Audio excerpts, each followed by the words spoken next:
High বন্ধুরা, দেশ থেকে যারা দেখছো বা দেশের বাইরে থেকে যারা দেখছো তাদের সকলকে রং বেরং 24 চ্যানেলে স্বাগত জানাচ্ছি। আমি একটা নতুন ব্লগ নিয়ে চলে এলাম।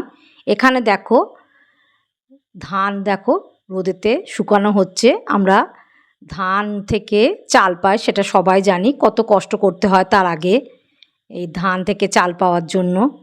দেখো এগুলো সব পায়ে করে নেড়ে নেড়ে শুকানো হচ্ছে। আর এখানে দেখো জানলায় আমার বাসনগুলো সব ধুয়ে মেজে উবুর দিয়ে দিয়েছি।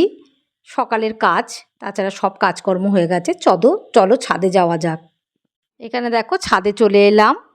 ছাদেতে জামা কাপড় যেগুলো দিয়ে গেছি সেই জামা কাপড়গুলো শুকিয়েছে নাকি সেটাও একটু দেখতে হবে। মেঘ আছে, রোদও আছে, হালকা মেঘও আছে। এই দেখো জামা কাপড়গুলো একদম আধ শুকনো মতো হয়েছে, পুরো শুকায়নি। আকাশে মেঘ রয়েছে কিন্তু তার সঙ্গে হালকা হালকা রোদও রয়েছে। এখন বৃষ্টিটা হয়নি, এটা কিছুদিন আগেকার আমি এই ভিডিওটা আমি তুলে রেখেছিলাম। দেখো ছাদ দেখি বুঝতে পারছো ছাদে পরিষ্কার, জল টল নেই। তোমাদের সঙ্গে একটু শেয়ার করে দিলাম আমার দৈনন্দিন কাজ কি কি আমি করি। চলো এবার নিচে গিয়ে তোমাদের সঙ্গে রান্নাটা একটু শেয়ার করে দিই। ইতিমধ্যে রান্নাটাও শেয়ার করে দিই। রান্না আমার হয়ে গেছে। দেখো এখানে হয়েছে পটল ভাজা, আর গরমকাল পটল তো থাকবেই। আর এখানে আলু দিয়ে, কুমড়ো দিয়ে, ছোলা দিয়ে, পেঁয়াজ দিয়ে একটা তরকারি মাখা মাখা করে। এই তরকারিটা খেতেও খুব ভালো লাগে। আর এখানে রয়েছে মুসুরির ডাল সেদ্ধ, কিচ্ছু দিইনি, নুন, কাঁচা তেল আর কাঁচা লঙ্কা দিয়ে করেছি। এই ডাল সেদ্ধটা খেতে খুব ভালো লাগে। আর কি করেছি দেখো, এখানে আছে আলু ছক্কা। এই দেখো এখানে আলু ছক্কা, এটাও খেতে খুব ভালো লাগে।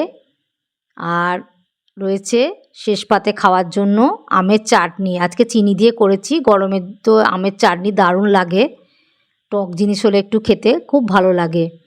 আর দেখো কি করেছি সেটাও তোমাদের সঙ্গে একটু শেয়ার করে দিই। রান্নাটা যখন দেখাচ্ছি পুরোটাই দেখাতে হবে কি কি করলাম। এখানে দেখো একটা ডিম সেদ্ধ, এটা আমি পরে শেয়ার করছি এটা কিসের জন্য করেছি। চলো এবার রান্নাঘরে যাওয়া যাক। রান্নাঘরে আজকে স্পেশাল মেনু কি বানালাম সেটাও তোমাদের সঙ্গে শেয়ার করে দিই। এই দেখো রান্নাঘরে চলে এলাম। এই কড়াইতে আছে, আর তার আগে ভাতটাও দেখিয়ে দিই একটু। ভাত উবুর দেওয়া হয়ে গেছে, ভাতও হয়ে গেছে আমার। এই দেখো স্পেশাল মেনু এবার কি রয়েছে দেখো। এখানে রয়েছে একবারে লাল লাল আলু দিয়ে মুরগির মাংস, কাঁচা লঙ্কা একেবারে চিড়ে দেওয়া হয়েছে। কত সুন্দর কালারটা এসেছে দেখো। সবসময় কষা খাওয়া হয় বলে বললো আজকে ঝোল খাবো মুরগির মাংস। আর ওই ডিম সেদ্ধটা কেন করা হয়েছে জানো? যে মুরগির মাংস খাবে না তার জন্য ডিম সেদ্ধটা। কত সুন্দর কালারটা, এই দিয়ে ভাত খাওয়া হয়ে যাবে একদম এক থালা। ব্লগটা এই পর্যন্তই রাখছি। কেমন লাগলো জানাবে। আর তোমরা অতি অবশ্যই লাইক করো, শেয়ার করো, সাবস্ক্রাইব করে দিও। আর অতি কষ্ট করে ব্লগ বানাই। তোমরা আর কি কি দেখতে চাও সেটাও আমাকে জানাবে কমেন্টে। তোমরা ভালো থেকো, সুস্থ থেকো, সাবধানে থেকো। আবার অন্য ব্লগে দেখা হচ্ছে। Bye bye, love you all. তোমরা সুস্থ থেকো।